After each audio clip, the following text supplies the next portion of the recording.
Hey, what's going on, everyone? This is Mike Kollin at MikeKollin.com. Okay, so I had an interesting conversation with someone last night. He's actually in another country.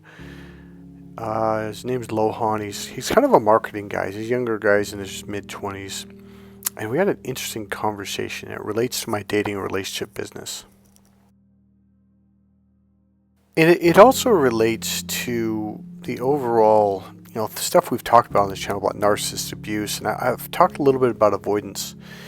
But there's just this overall thing that's happening in the world that they're just changing, and it's not necessarily for the good either. So let me kind of give a little bit of a background of myself and my qualifications. So I'm an award-winning life coach and dating and relationship coach here in the San Francisco Bay Area. I've won a multitude of awards. I'm going to show you some here. I'm also an author of 5 books on dating and relationships for men and for women. One of them is my main book, Cracked Female Code for Men. But women, you can read that book too. You'll find it very, very interesting. In fact, most women are married, they make their husband read it. Okay, so it's going to be a couple more images of my books for women, Why Men Just Don't Get It, and Every Woman's Battle, The Need for Love and Emotional Fulfillment. So I've got some images of me with some women, some young women when I was younger, in my 30s, probably 34 to 36. And the Asian girls, there's 2 sets, they're different Asian girls, friends, 2 different groups. Neither one I dated or went out with, although these 2 girls I was friends for a while, and the next set of girls I was very protective. They actually lived here and they were doing like this au pair thing to come learn English. They're from Thailand. So I essentially became their guardian, protector. I would take them out and we were just friends, nothing, not even holding hands, but like these 2 girls, just sweet girls.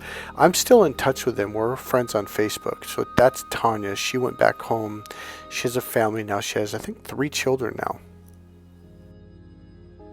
So what I'm going to talk about today is essentially dating. It's not really about dating relationships, though. It is, but it's not in the sense of like, oh, hey, I'm going to teach you how to meet women. No, it's not like that at all. It's more like what is going on in the world right now. Okay, so the young man I talked to, he contacted me through email, wanted to help me with my marketing, kind of give me some tips, and we might end up working together, so we'll see what happens. So I threw something at him about an experience I had with a young lady, and it was just so the experience was so out of left field. Oh, by the way, this is me with Buddha Chandi. Who I really learned from was Buddha Kong, who's in Richmond, or not Richmond. This is the Richmond Temple. So I basically learned in the Stockton Temple. That's where I went and studied and meditated and did healing work with Buddha Kam. So these are 2 different temples, but same Laotian type of Buddhism, monks. So I've lived a very interesting life and very deep life, and what I'm trying to lead into is the whole, I want to say younger generation, but the problem is it's actually affecting all of us. Okay, so let me ask you a question. Here's how I'm going to start it. Have you noticed, number one, I'm going to say 2 things. Have you noticed that a lot of people are like, I'm done dating. I am so done. In fact, a lot of you on this channel have, when I was doing narcissist abuse videos, like, I'll never date again. I am so done. And you know what? I don't blame you. Number 2, I want to use this word, but this really is not the full spectrum. But I'm going to start here, maybe go somewhere else. Dating is just weird right now. And I mean, oh God, it is like, even people at that age, in their 20s and early 30s are like, yeah, this is just wacko. Like, no one's getting along, everyone's cheating, and it's all games, and it's just like there's no commitments. It's a wacky world right now. But again, it's not just dating. It could be your coworkers, it could be your friends, it could be your neighbors. It's just a really kind of weird time. Now, that's going to segment into what this video is really about. So we were talking about avoidance, me and this young guy, and I was asking him questions because what happened was, this whole avoidant thing is really kind of a new phenomenon. I'm not saying it was never around 50 years ago or 100 years ago. I'm sure it was. But it seems to kind of like narcissist abuse. It's like it's just exploded onto the world. It's just like, and here's the funny thing. I'm going to say something you think, well, yeah, it's kind of common sense with the word avoidant, but I didn't really get it. And it wasn't from what this guy said to me. It was a realization I had about 12 hours earlier today. And let me do that because I'm afraid I'm going to forget it. Here's the realization. I know this sounds so bizarre, but the thing about it's kind of like so common sense. Like, really, Mike? But here's the deal. I've watched a lot of YouTube videos, and none of them say this. It's almost like they go to this other side of the fence that acts like this isn't what it is.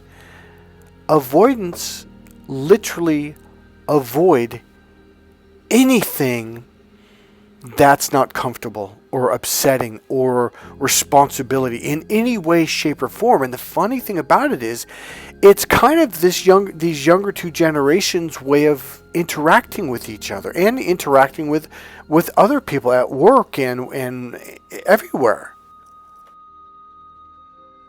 Now, here's the thing. He kind of confirmed what I already thought. And it was like, I was like, is this just kind of the way it is? And the younger generation is like, yeah. He goes, avoidance is just kind of the way it is. And a lot of people are like, it's almost like, it's kind of funny because we all grew up like, you've got to be responsible. You have to, you don't have a choice. Otherwise, people are going to be pissed. But this generation, it's kind of accepted. Like, yeah, a lot of us are avoidance and we don't really care. And no one's really holding us accountable.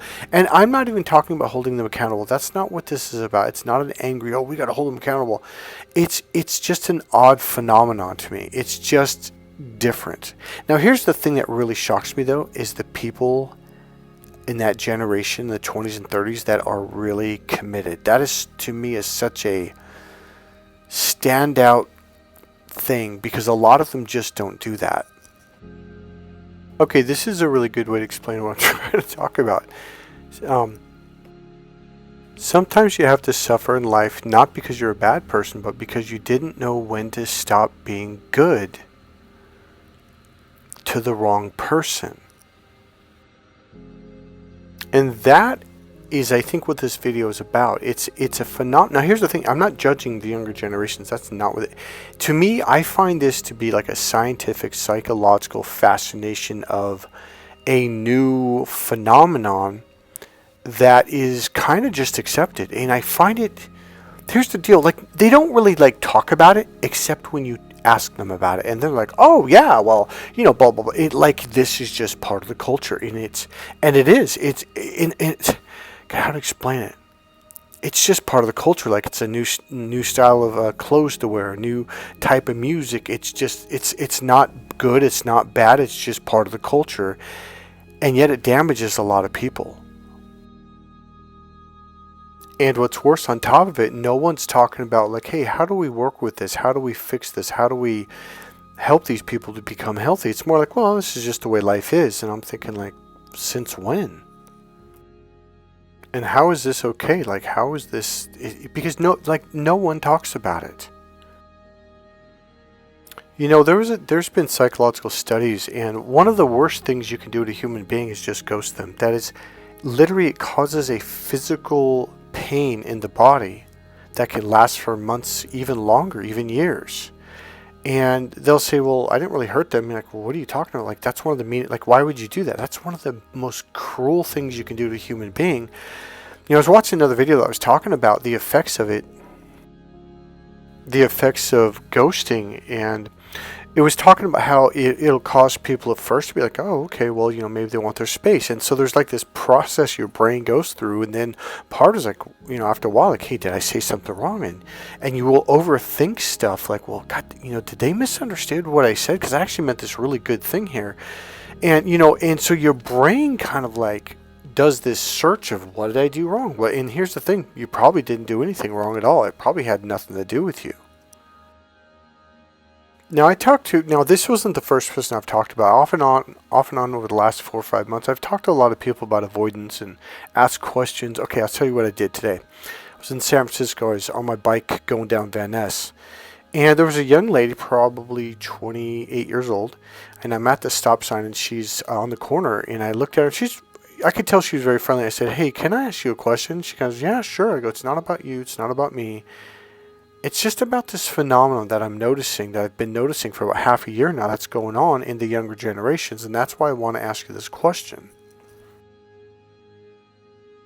And essentially, it was about avoidance. Like, what, like, why do you think this is kind of being normalized? And she goes, "Yeah, it is actually." I go, "The other thing is that they just literally, if they want to break up with someone, or if they have an uncomfortable conversation, or maybe there's something, maybe they had a great time, but nothing happened, but they have some kind of uncomfortable feeling, they literally just, boom, they ghost and they're gone." And she goes, "And maybe this is why I got this realization hit me. This is actually probably what it was." She goes, "Well, they avoid anything that makes them feel uncomfortable." And I go, "Literally, like, they just don't." She goes, "No, they don't want to talk about anything." In other words, they don't want to deal with any of their problems at all. They just like, "Yeah, okay, this is uncomfortable. Okay, I gotta go," and that's it. They're just done.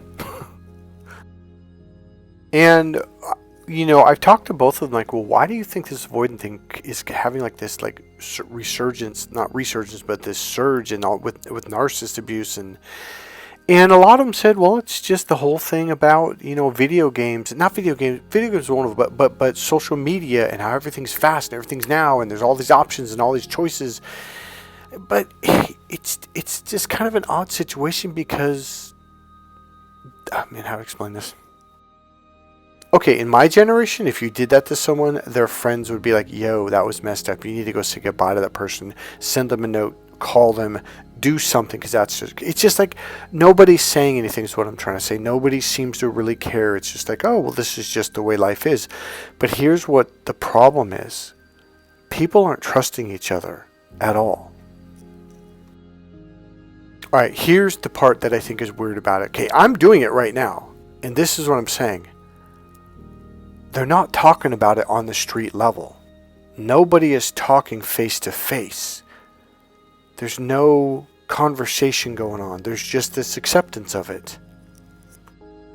Okay, the problem with social media, in about 30 seconds ago, or maybe a minute ago, I was going to say, "Hey, I want your guys' opinions. Throw your opinions. Like, what are your thoughts about this? Like, what do you think?" And that's what I mean. It's like, yeah, okay, so you watched a YouTube podcast or a YouTube short or a Facebook short on, the subject, but there's no real conversation between people sitting down, like, in a circle with 3, 4, 5, 6, 7 friends. There's like, it doesn't happen anymore. We're with our generation, we would talk to 3, 4, 5 of our friends at the same time, and like, what do you think? Like, what did you learn? What did you experience? It's like that's not happening anymore.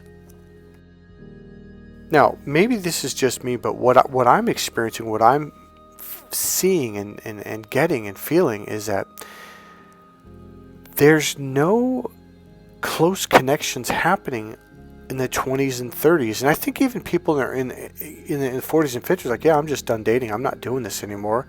And that's what I'm saying. Okay, so if you were to go back to the 60s and 70s and 80s, it was all about, like, hey, let's talk about our relationships. Let's talk about how you guys are doing. Or, hey, I read this book and it really helped my relationship. Or I went to the seminar. Hey, let's go to this group meeting and, at so-and-so's that they're doing this thing about relationship. Like, it's not part of the thing where, okay, whereas now, okay, watch this. Now, this is the 180-degree turn, literally going in the opposite direction, which I really do think in some sense is the wrong direction.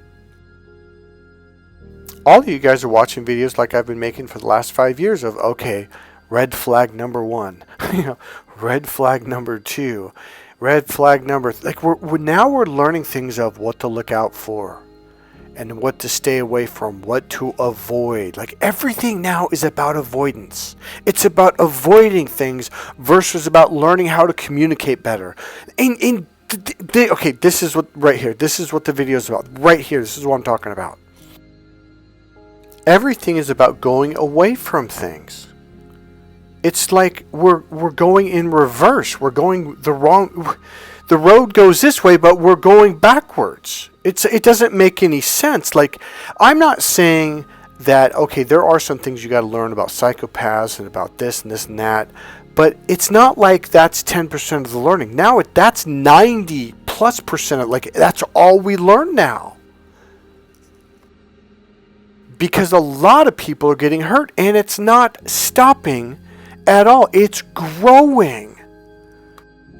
Now the thing about it, this isn't normal breakup stuff. This isn't normal heartbreak. This is traumatic, emotionally traumatic, damaging things that people are doing to each other, and the two younger generations just kind of like, oh, this is just the way it is. And have you guys noticed that a lot of them are really stuck in their head? Like, they're very, very intellectual, very forehead, very mental, and there's not as much emotions and feelings and deeper caring and connections going on this level, and it's affecting us too. Because you can't even, okay, I said something very nice to this person I was dating a while back, and she twisted it around to something negative, and I'm like, wait, what do you think I said? Not only was it the complete opposite of what I said, but she literally added words to it and changed what I said. I'm like, that's not what I said. She goes, yes, it is. And I'm like, no, I said boom, boom, boom, boom, boom. And she went, oh, you did. But what you really meant was, I'm like, no, that's not what I really meant. What I really meant was what I really said. So, are you guys kind of getting the gist of what I'm saying here? It's like, I think we're going in reverse, and it's causing a lot of damage. See, what we should be doing is, how do you meet a nice person? Learning how to love each other, learning how to communicate better, learning how to get along. And even that right there, a lot of people kind of laugh at me, oh, learning how to get along. And it's like, well, yeah, I don't even want to say these generations. It's like life right now for everyone, even into our 50s, people aren't getting along. Here's the funny thing I just realized. I teach a phenomenal course, and this isn't advertising. I'm using it as a real life example. A phenomenal course on new understandings, new discoveries, on how to teach men and women how to be on the same page, how to communicate using the same internal language, so he can communicate in a way that she can connect with mentally and emotionally, and actually understand and connect with what he's talking about. Nobody wants to hear about that. It's like advertising that. People are like, yeah, not interested. Move on. This is the answer women have been looking for thousands of years, and nobody really wants to hear it. And the thing about it is, I don't really push it anymore, because it's kind of like, well, people don't want to talk about this stuff anymore. Nobody wants to talk about romance. Nobody wants to talk about, understanding and getting along, because they're like, no, I'm not doing that. I want to see the red flags. Well, how many red flags do you need to see in order to move on with your life to where you can finally focus on the good? My course is a new series of discoveries. You won't find this in Tony Robbins' teachings. You won't find this in Dr. John Gray's. I'll give you a couple of quick examples. One guy had his doctorate degree from Harvard. He was a marriage family counselor. That's what he did for a living. He read my book, Crack the Female Code. He flew out from the Midwest to come and do a training with me, a 1-week training. And about the 5th day, I could see his brain like kind of spinning and thinking, going, oh shit. And I knew it was intuitive. I said, you're just now realizing everything that you were taught to tell couples literally is what's causing them to get a divorce. You're literally teaching people to do the exact opposite wrong thing that's causing people to get divorced in this country. You're realizing now this is why more than 50% of people that get married end up divorced in less than 2 years. What I was teaching him at first, like, no, and he literally goes, no, that's not what. No, Michael, that's not what they tell us. They tell us the opposite of that. I'm like, yeah, and have you looked at the divorce rate in the United States? And he just kind of thought about it. I go, let me finish what I'm teaching you, and then he went, oh shit, and like the light bulb clicked on. He's like, no kidding. I'm like, see. We are so backwards on everything. It's not even funny. I had another client. He was also marriage family counselor. No, he didn't have his doctorate degree from Harvard, but he was. This is what he did for a living. And he at first he argued. And this is a really cute story. Now, here's the deal. At the time, he was working with some kind of organization, psychologist that would teach parents how to raise their children, okay, especially very young children. Now, I'm going to come back to that in 1 second. So what I was teaching him is, I go, look, when you get into an argument with your wife or girlfriend and it's intense, like really hurtful, upset, I go, what you do is you calmly grab your keys, you grab your coat, and you walk out the door, and you go down to the local bar, go for a walk, go somewhere for about an hour or two. And then when you come back, I promise you, she's going to be really happy. I go, otherwise, what you're going to do is you're going to build up all this damaging, traumatic, hurtful stuff. Now in NLP we call it anchoring, because it literally gets linked in and it becomes an anchor. Now there's something called stacked anchors, and this is what couples and people do to each other. They do something and it hurts, and you connect that. Now if you know what anchoring is, boom, you know what I'm talking about. But visually, auditory, and kinesthetically and emotionally, you connect things, and you also connect smells and taste, so our 5 senses, right? And I go, all you're going to do is you're going to ruin the marriage. I go, what you need to do is walk away so that connect. Because when you look at someone, boom, you see their face yelling, hurting, screaming, and then you hear it auditorily. So you might be in a really good mood. You just hear their voice, and it fires off this negative anchor. Okay, I'm not going to explain what anchors is right now. But all you're doing is stacking negative anchors, and those will get fired off every time you see them, hear them, touch them, smell them, and maybe kiss them, taste them, right? So you fire off these negative anchors. So instead, walk away, let things cool down, and then come back and then have the conversation. He goes, no, that's not what they teach us. And this is what the guy who had his doctorate degree from Harvard, who's a marriage family counselor, he goes, no, that's not, no, you got to sit down and you got to work it out and blah, blah, blah. And I'm like, I go, you're just causing people to get angry and more hurt and more sad, and you're causing divorces. And so when I broke it down, now watch this. Now let's go back to the cute story. So he also said, no, that's not what you do. We're taught, Michael, to tell couples that you got to work it out. You got to sit down. You got to work through it until you get resolution. I'm like, no, that's ruining marriages. That's ruining hearts and emotions. And I said, oh, you're from the Middle East? He goes, well, he was born here, but his parents are. He goes, yeah, so? I go, are your mom, now I knew it was probably very true. And I go, are your mom and dad still married? He goes, well, yeah, why? I'm like, how long have they been married? He goes, well, I think he said 40 some years now. He was about 32 years old or something, maybe a little bit older. And I'm like, okay, so they've been married for a long time. He goes, yep. I go, I bet, I'm going to bet you right now, I'm going to bet you $20. I bet when your mom and dad get into an argument, I bet the first thing your dad does, he grabs his keys, grabs his coat, and he turns around and walks out the door and goes down to the local bar, has a beer or two for an hour or two, and then comes back. And I bet when he walks in the door, your mother walks up to him with a smile, gives him a hug, gives him a kiss, and he's grinning from ear to ear. He goes, oh my God, that's exactly what they do. I go, and they still have a loving relationship, and they're still together, and they're still married. And he's like, you're right. They are actually very happy together. And he goes, and that's what I'm here for. I'm trying to figure out why my relationships aren't working.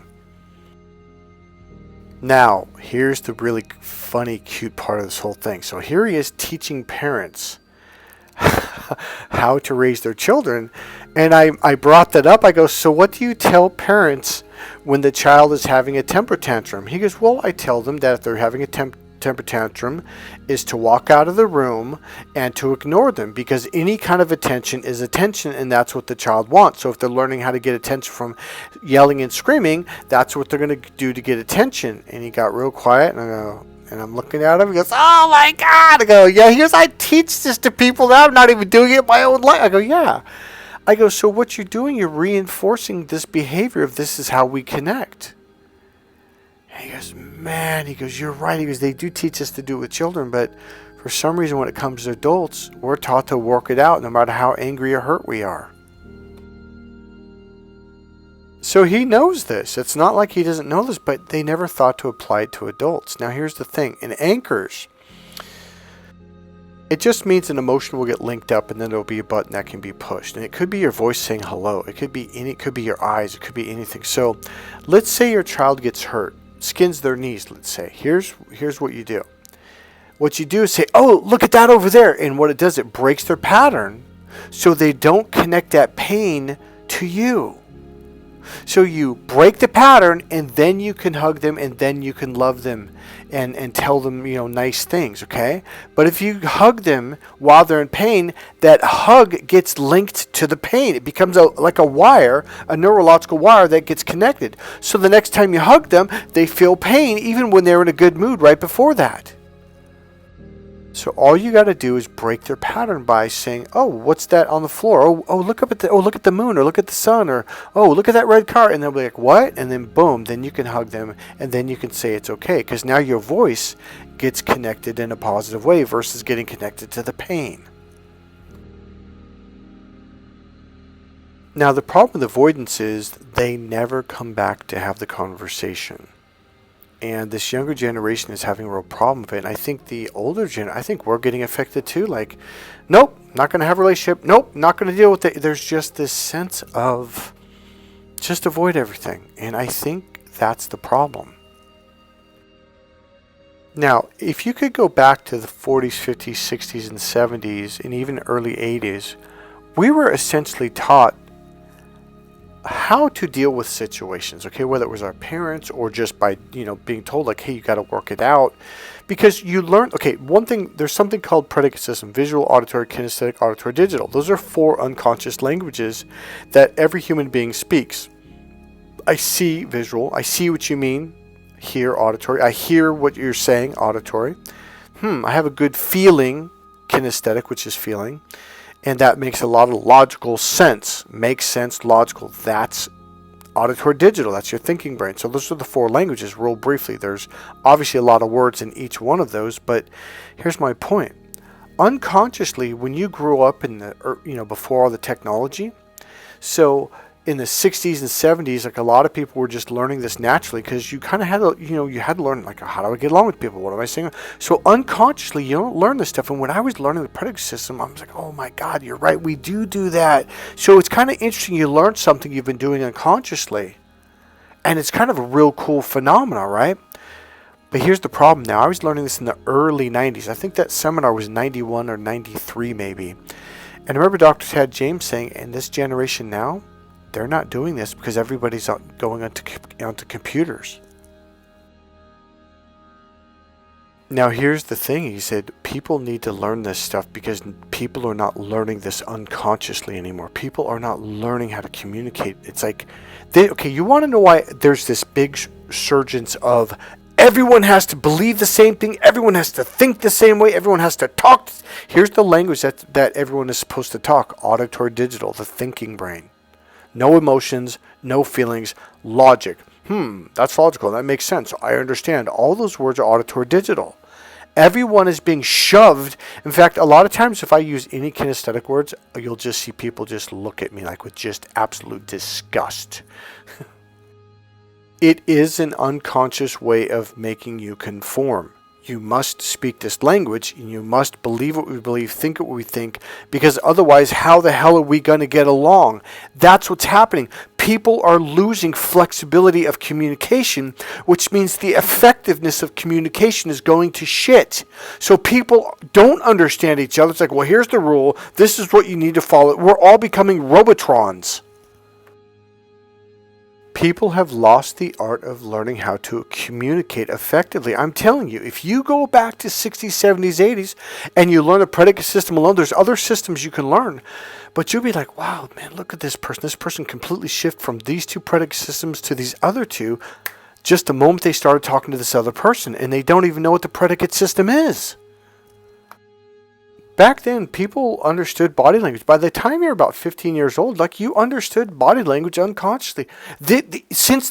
Probably about people being born around 85 and after, they have no clue. They're lost. There's just this robotronic, we must stand this way. We must look this way. We must have the same haircuts. We must all wear glasses. We must talk in the auditory digital language. It's just everyone is conforming and being shoved down this linear, narrow path of we all must be the same. Because otherwise, and here's the thing, I don't even think they're being mean about it. I mean, yeah, they give you that mean, dirty look.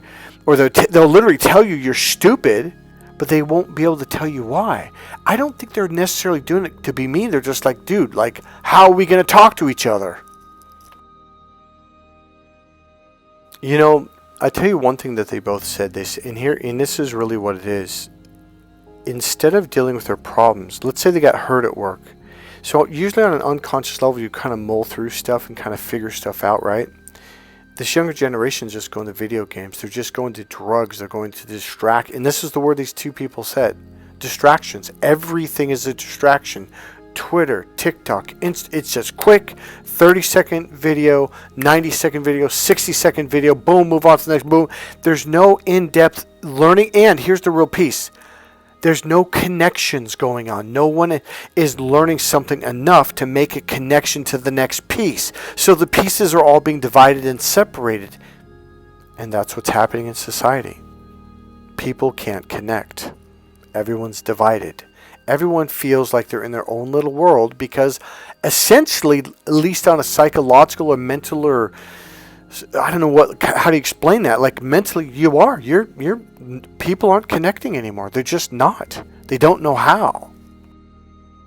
Because instead of dealing with your problems and learning from it and developing and growing at least even unconscious skills. Well, I'm hurting and I feel bad. Oh, hey, let's play a video game. Hey, let's go to the arcade. Hey, let's do this distracting thing here. You know, it's like everything is fast. Like everyone is doing caffeine through the freaking roof. Energy drinks, Red Bull, Monster. You know, they're drinking 3 cups of coffee a day. I mean, it's insane how much, what people are doing. And you wonder why is there so many car accidents? Because people are jacked through the freaking roof and they're distracted.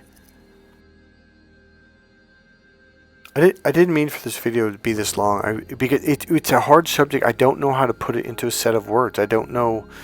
It's hard. I think I did a good job explaining it, but it took a long time to get there. Because I put the pieces together. You know, one thing that just came to me right now is this is the way relationships are being treated. It's like, oh, it's not working out. Okay, bounce on to the next one. Like you don't stop and go, okay, what happened? Like, was there a misunderstanding? Let's talk about this. Nope, I don't talk about shit. Fuck that. I'm out of here. I avoid shit. That's what I do. And that's kind of the thing. Like, there's no development. There's no learning there. And here's the problem is they get hurt. They get hurt again. Here's what's happening. What I'm noticing is people are shoving their emotions down. Now, we used to hear that men would do that. But women are doing it now too. Even the younger women. There's just this. And what I'm noticing is they're disconnected. They're just in their. They're thinking, overthinking, rethinking, and there's no sense of integration, healing work, understanding. There's no sense of. Okay, for example, like that one example where she thought I said something that I didn't say, and I was really adamant, like, no.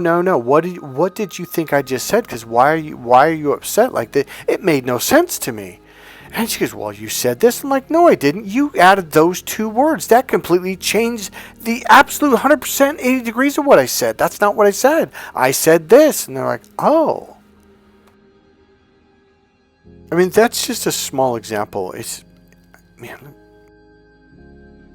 I think you guys get the gist of what I'm saying. Well, sorry this wasn't as crystal clear as I'm trying to make it. It's just, it's not happening. And it really needs to happen if people, because here's what I'm noticing.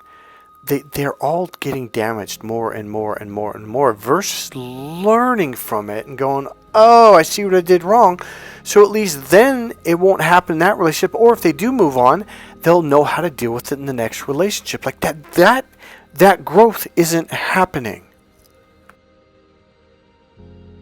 Because it's so much easier now to just get a distraction. They're everywhere.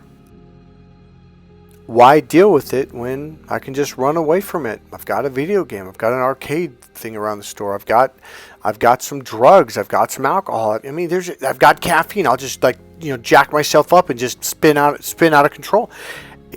There's just so many damn distractions. Nobody is sitting with anything anymore.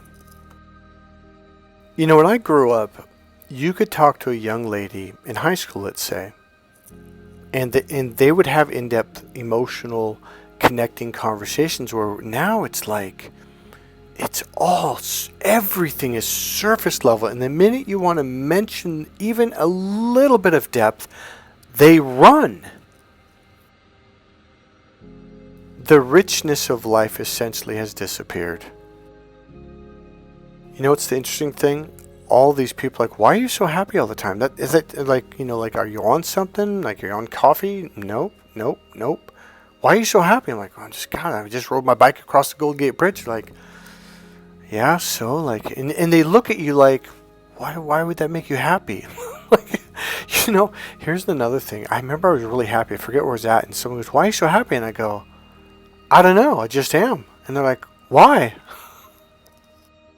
And people look at me like I'm the weird, like, look, I don't need drugs to be happy. I don't need a distraction to be happy. Like, I go into life. I don't run away from it. I want to feel life. I want to hear life. I want to smell it. I want to taste it. I want to see the vibrancy of the colors of everything. One of the things I do, it might be from NLP, but I think it's just part of my nature too. But we're taught to ask a lot of questions. So I'll ask people, like, I thought, these two people in their 20s, I'm gonna ask them what their thoughts are. Like, what is their experience? Like, what do they know about these subjects, and why are people like this? So I'm always gathering information. I'll watch a lot of YouTube videos. I do a lot of video watching and learning, and I usually pick up the speed. You can change the speed, by the way, so it'll get a little faster. But I want to understand, like what is this subject? Like, what I want to hear it from different sides, different perspectives, different age groups, different, professional people, psychologists. I want to hear it from the street level up to the education level. I want to get a bigger picture of what's going on. I'm going to leave it at that. Hopefully you got something out of this. If you want to make a comment on what your thoughts are, let me know. Alright, that's it, guys. God bless you. Hope you enjoyed this video. Hope you got something out of it. If you enjoyed the video, please click subscribe, click the like button, go and make a comment. And as always, you can support this channel by buying one of my dating relationship coaching books, hiring me for coaching, or there's a donation button if you want to make a donation. There's a PayPal link right there in the description box. Alright, guys, I'll see you in the next video. Bye.